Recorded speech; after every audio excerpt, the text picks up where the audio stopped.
सम्मानित मंच को प्रणाम करते हुए, जैसे कि आज एक शुभ संयोग है कि आज वसंत पंचमी भी है, माघ मास के शुक्ल पक्ष की पंचमी तिथि, माँ सरस्वती को याद करते हुए उनकी आराधना में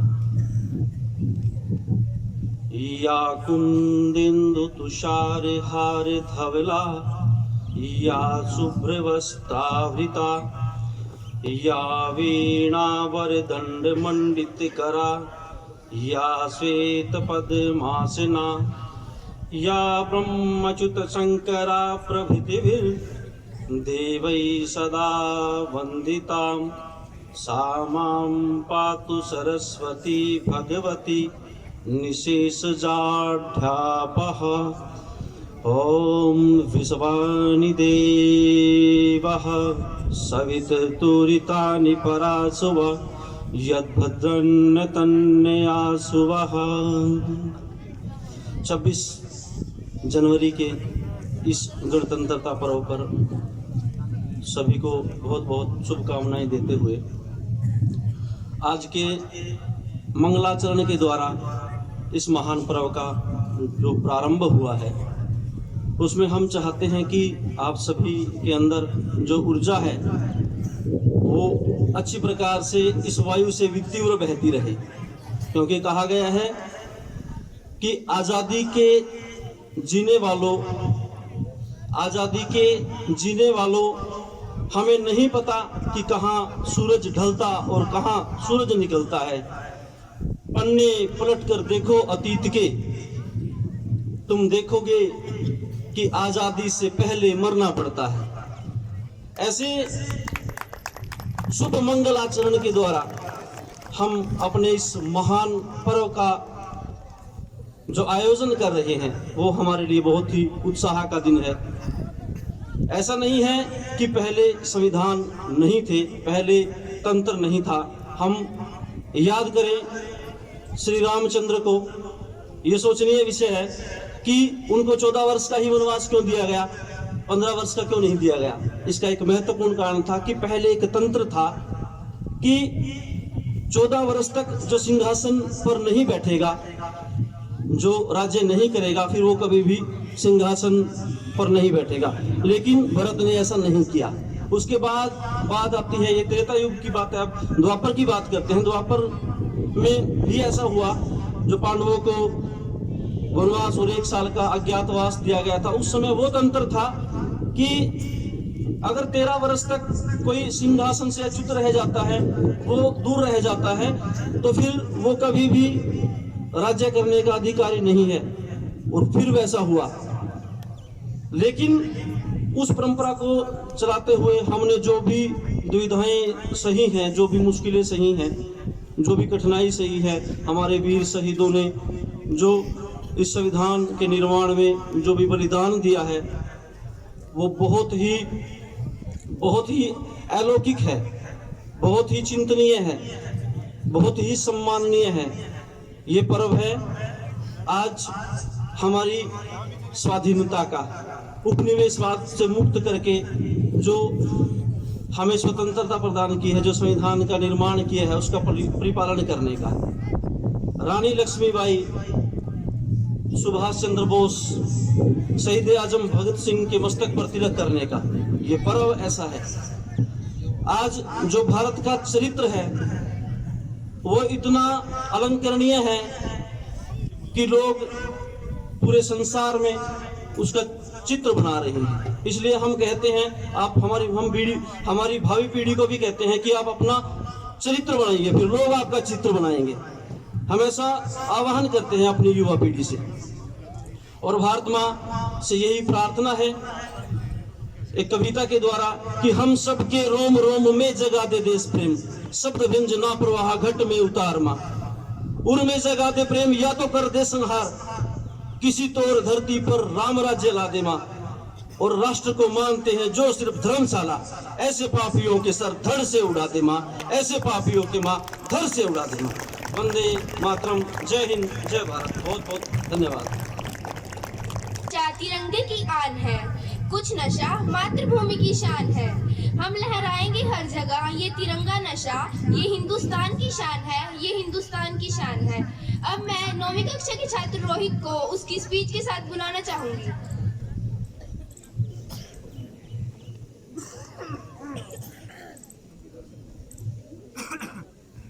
Good morning, respected chief guest, teachers, and all my dear friends. On the auspicious occasion of Indian Republic Day, we all have gathered here. India is commemorating its 74th Republic Day this year. I feel a great sense of pride and gratitude of for everyone our country has accomplished as we come together to celebrate the Indian Republic Day of our country. On this day, we honor the struggles and sacrifices made by the people who fought for our country's independence and sovereignty.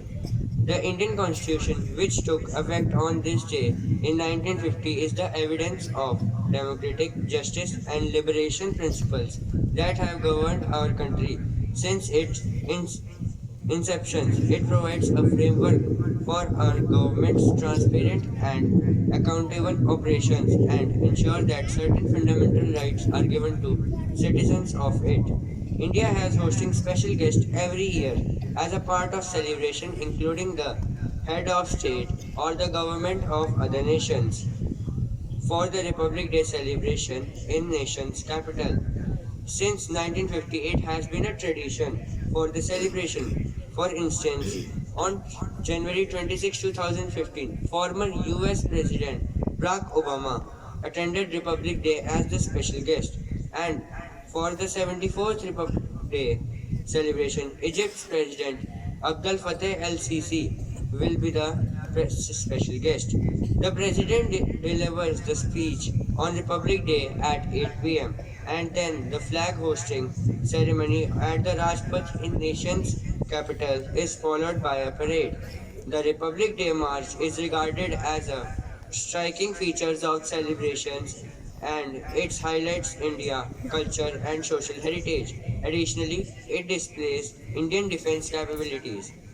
The Indian Army, Navy, and Air Forces, 9 to 12 different regiments march while wearing all of their official dresses. The salute is accepted by the Commander in Chief of the Indian Armed Forces, the President of India. The heroes of our nation, the soldiers, are remembered on this prestigious occasion. Different gallantry awards and recognitions are presented to the heroes who dedicated their lives to protect their motherland. As we commemorate this day, let's not forget that there is still much to do to unhold these idols and guarantee that every citizen has access to healthy care, education, and fair shot of success. Building a better future for everyone and fostering the equitable and prosperous society is our shared responsibility. Let's reaffirm your commitment to creating a powerful, thriving country that the rest of the world will respect and admire on Republic Day. Let's work together to build India of our desires. Some who really needs help this Christmas. With faith in mind, pride in soul, a very happy Republic Day 2023 to all. Thank you.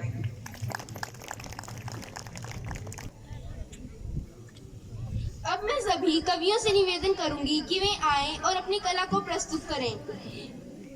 Priyanka, कक्षा 11वीं।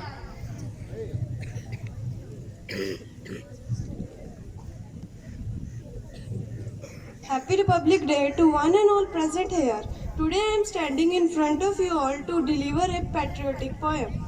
With Himalayas in the north, Indian Ocean in the south, Arabian Sea in the west, Bay of Bengal in the east, I love my nation with devoted culture and beautiful sculpture.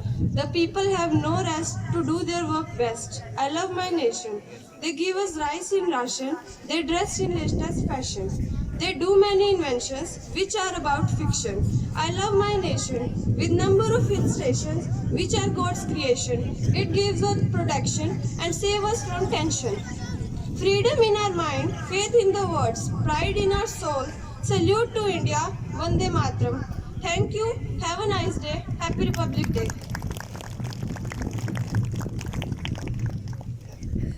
कक्षा 10वीं से सचकीरत।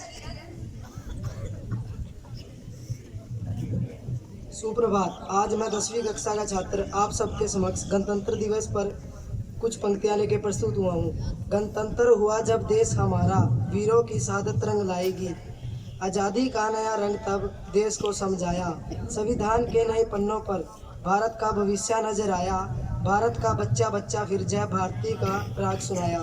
खुशहाली का नया रंग तब था छाया। भारत पर 3 रंग का अपना तिरंगा फिर लहराया।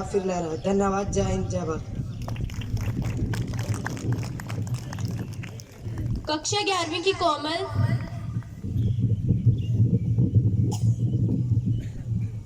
नमस्कार उपाचार्य महोदय, शिक्षकगण एवं मेरे प्रिय सहपाठियों। आज मैं आप सभी के समक्ष एक कविता लेकर प्रस्तुत हुई हूँ जो इस प्रकार है। विजय पर्व गणतंत्र दिवस है, नव भारत की नव पहचान।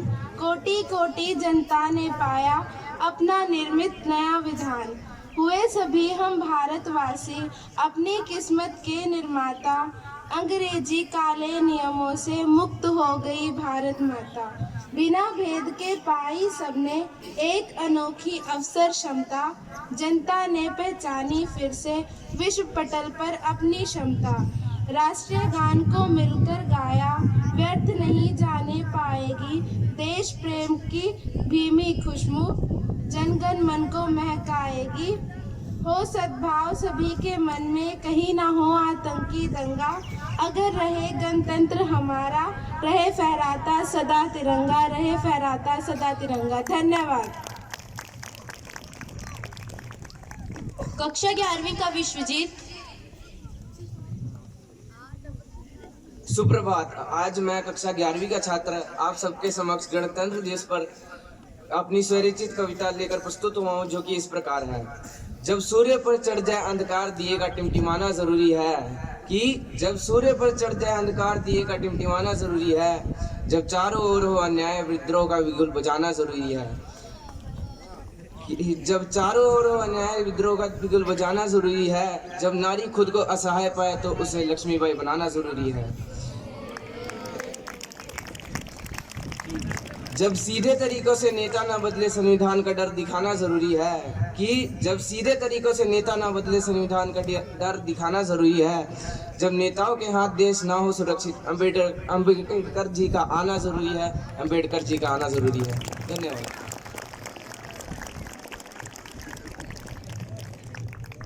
हमारे अध्यापक गणों के बीच भी कुछ कवि उपस्थित हैं, जिनमें से सबसे पहले मैं लवजोय सर को बुलाना चाहूंगी कि वो अपनी मणिपुरी कविता के साथ आए।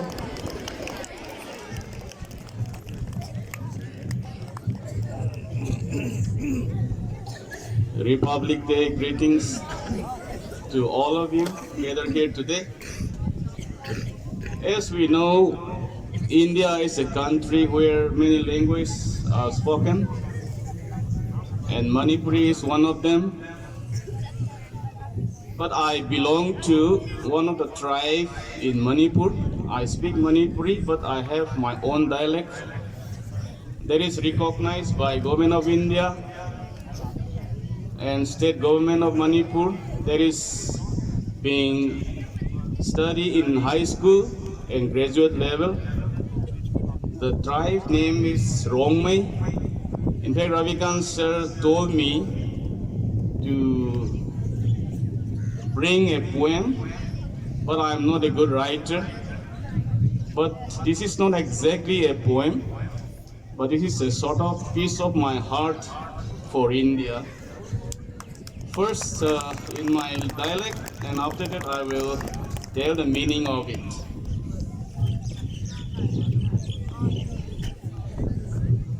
First in my dialect, Apui di India, Hogai liang mai suna dam lowe dam paurui, Karu lowe jang di ngau sipung ram sing budgoi, Kashmir kauri Kanyakumari, Gujarat kauri Manipur, Tikim lowe luang na bam mai dui thuak dui rui, in Pham Pha Tilau Mahau Gai Mei Kandi Thai Ding Hang Bome Srin Mai Himalaya Dai Kan Mai India Tui Pui Sun Sam Na Lung Sam Lung Sang Phung Na Rigan Bom Ni Peng Thang Adogong Mai Ri Athung Bom Ni Kalung Tong Si Mita Nangun Gai Mai Kandi Rui Hau Tan Tan Bom Diu He Rao Guang India Ta Soyam Logo Ring Seng Diu India. Now in English, India, my motherland, how amazingly designed of you by the Almighty Creator, decorated with plains, forests, desert, hills, across the land from Kashmir to Kanyakumari, expanding from Gujarat to Manipur, quenching the million souls with the dewdrops flowing in the rivers, supplying in plenty, leaving none to starve, by the fruits comes of your fertile land. As the great Himalayas, like the mighty Indian Ocean, stood with pride ever, we unite today with an honest heart, standing together with promise against the external invasion and the internal evil, it is corruption. Let the world always remain amazed over the glory of thy progress. God bless India. Long live Bharat. Thank you sir. Sir मैं यहाँ बीच में कवि दरबार के बीच में आ गया हूँ। असल में मैं 35 साल से कविता लिख रहा हूँ और मैंने बहुत बड़े बड़े कवियों के साथ बैठने का मुझे मौका मिला है, लेकिन आपकी जो कविता है, मैं ये कह सकता हूँ कि जितनी मैंने कविताएं सुनी हैं आज तक, उनमें फाइनेस्ट कविताओं में आपकी कविता है। आपको बहुत बहुत बधाई। आपने पहली बार इतनी सुंदर कविता लिखी है। पहली बार में इतनी सुंदर कविता लिख देना बहुत बड़ी बात है। बहुत बहुत बधाई। और बच्चों, मजा आ रहा है कुछ? देखो, नवोदय को मिनी इंडिया कहते हैं और ये हम आज यहाँ सामने देख रहे हैं। ये देखकर आपके मन में भारत माता की जय बोलने का मन नहीं हो रहा? तो चलो बोलते हैं, भारत माता की, भारत माता की, भारत माता की। हाँ, अब कुछ गर्मी है।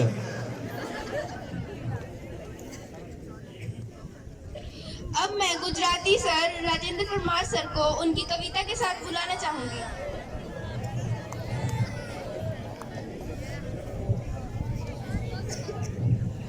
आदरणीय उपाचार्य सर, सभी साथी शिक्षकगण एवं प्यारे विद्यार्थियों, मैं अपनी कोई कविता लेके नहीं आया यहाँ पे, लेकिन मुझे जो कविता इस रिपब्लिक डे पे जो पसंद है वो हिंदी की है और वो मैं आपको सुनाना चाहूँगा। किताबें जो है वो एक कहावत, एक बात है कि जो किताबों के सामने झुकता है वो दुनिया को झुका देता है। तो ऐसी एक किताब है जो हमारे भारत को एक नई आयाम, एक नई जो है तस्वीर दिखाता है आगे बढ़ने की। और ये किताब है हमारा भारतीय संविधान। और इस भारतीय संविधान के निर्माण में जिन्होंने अपना एक योगदान दिया है, वैसे मिस्टर अंबेडकर, डॉक्टर भीमराव अंबेडकर के बारे में उनको संबोधित करती हुई ये कविता है। मिस्टर अंबेडकर, तुम्हारी किताब में एक काफ़ी खतरनाक विचार है कि पूरी आदम जात का एक आधार है। मिस्टर अंबेडकर, तुम्हारी किताब में एक काफ़ी खतरनाक विचार है कि पूरी आदम जात का एक आधार है कि कोई किसी पे जुल्म न करे, कि कोई किसी पे जुल्म न करे, जो जिससे मर्जी प्रेम करे, कि हक मिले हर हकदार को, खेत मिले हर हलदार को, कि हक मिले हर हलदार को, खेत मिले हर हलदार को, जड़ और जंगल मिले वहाँ के वासी को, रोटी मिले हर निवासी को। जड़ और जंगल मिले वहाँ के वासी को, रोटी मिले हर निवासी को। ऐसा कैसे होगा जो कहीं नहीं हुआ वो कैसे होगा? ऐसा कैसे होगा जो कहीं नहीं हुआ वो कैसे होगा? मानव सभ्यता तो मालिकों की सभ्यता रही है। अंबेडकर, मजदूरों की कहानियां अब तक तो मौन है। मानव सभ्यता तो मालिकों की सभ्यता रही है, मजदूरों की कहानियां अब तक तो मौन है। काफी खतरनाक मंसूबे हैं तुम्हारे mister Ambedkar.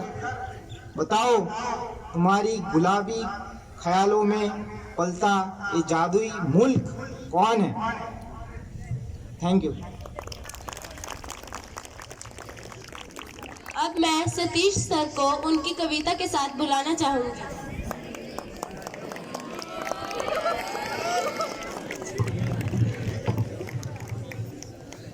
Good morning, all of you. Respected Vice Principal Sir, teachers and my dear friends. मैं मानता हूं कि मौसम बहुत ही खराब है, पर जोश बरकरार है हमारे बच्चों के बीच। याद आ गया क्या कहा मैंने? हाउ द जोश? नहीं, मजा नहीं आया। हाउ द जोश? ओके बच्चों, एक कविता आप लोगों को समर्पित और हमारे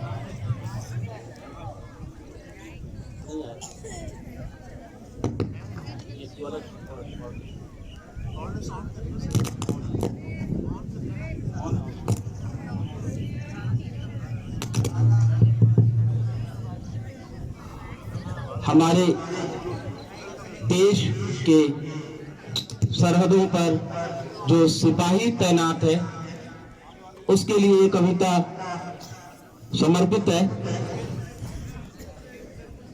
कविता से पहले मैं दो आपको दृष्टांत बताना चाहता हूं। उस समय 1999 कारगिल वॉर चल रहा था और हम उस समय कॉलेज में थे। एक सैनिक थे मनोज पांडे। टोरोलिंग हिल्स की पहाड़ियों पे पाकिस्तानी सैनिक बैठे हुए थे और गोरखा राइफल्स को भेजा गया।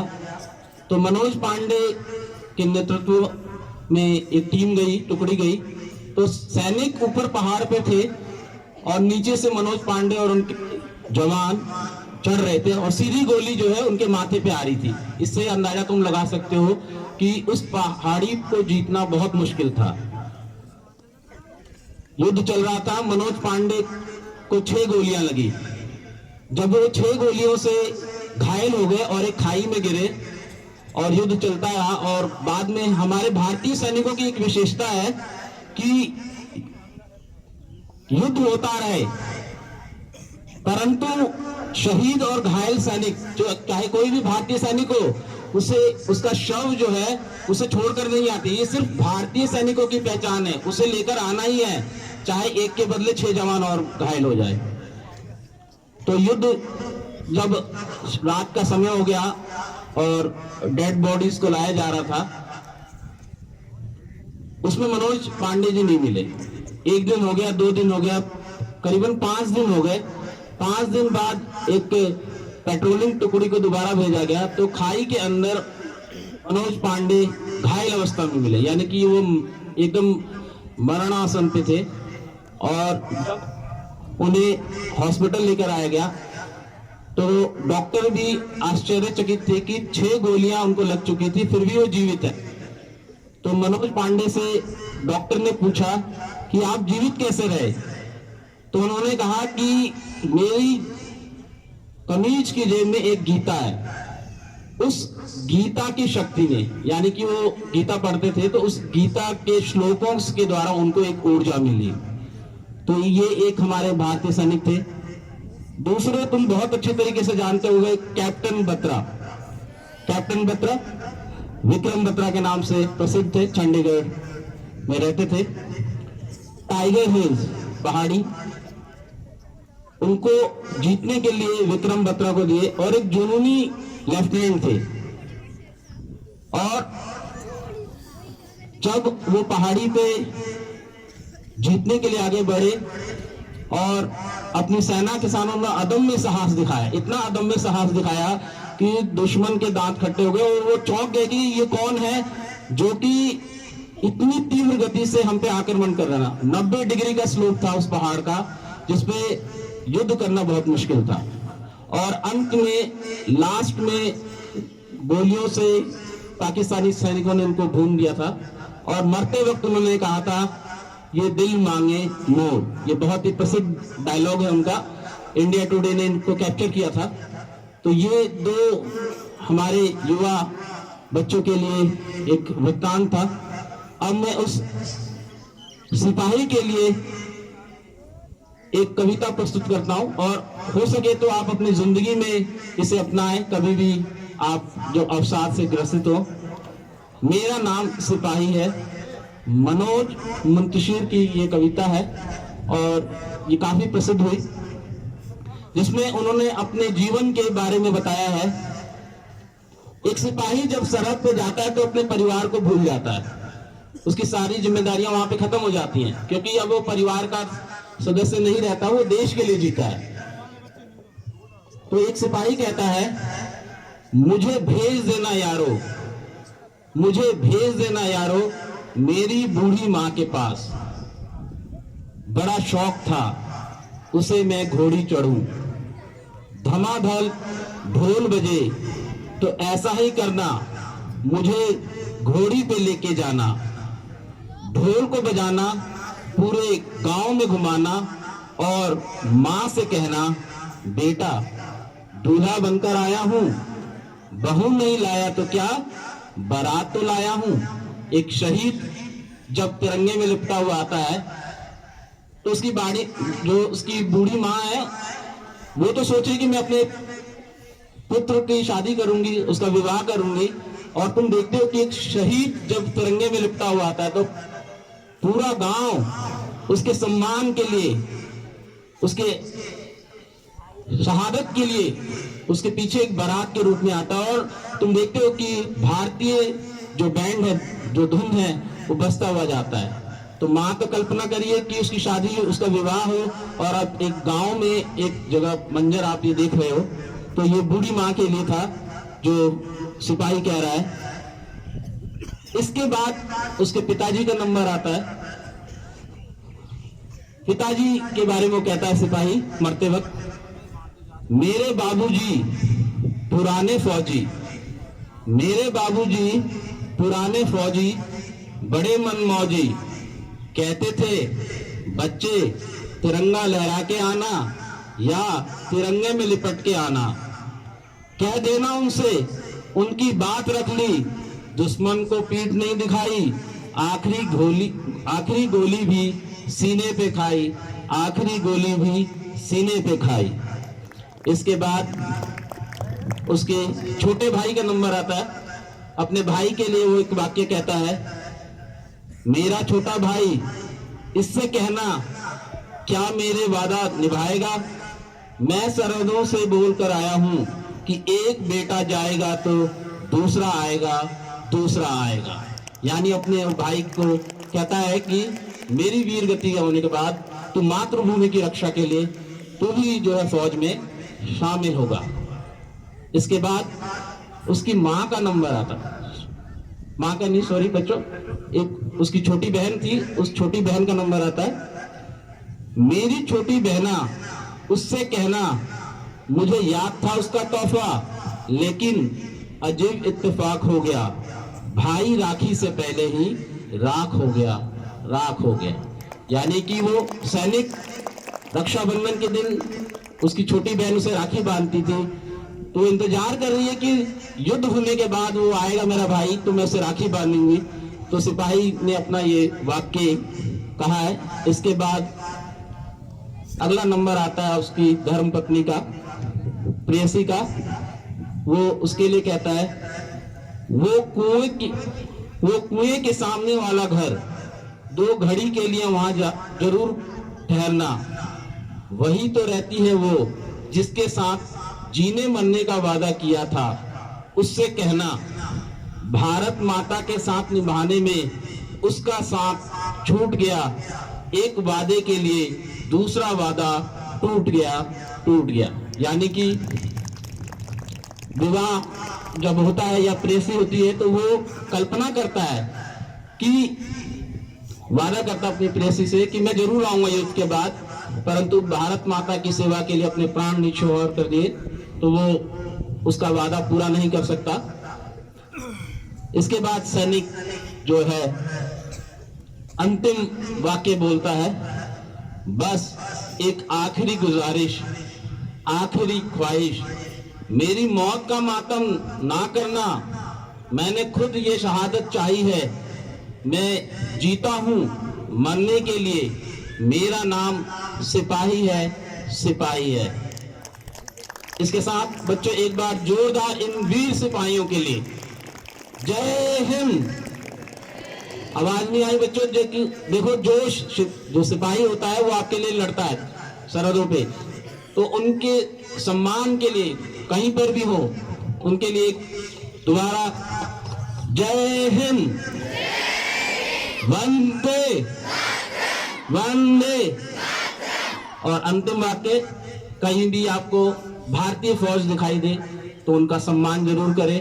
सम्मान के हक के लिए हैं वो, तो जब भी मिले उनसे तो वो उनके लिए आप कुछ आदर्श वाक्य जरूर करें। धन्यवाद। आप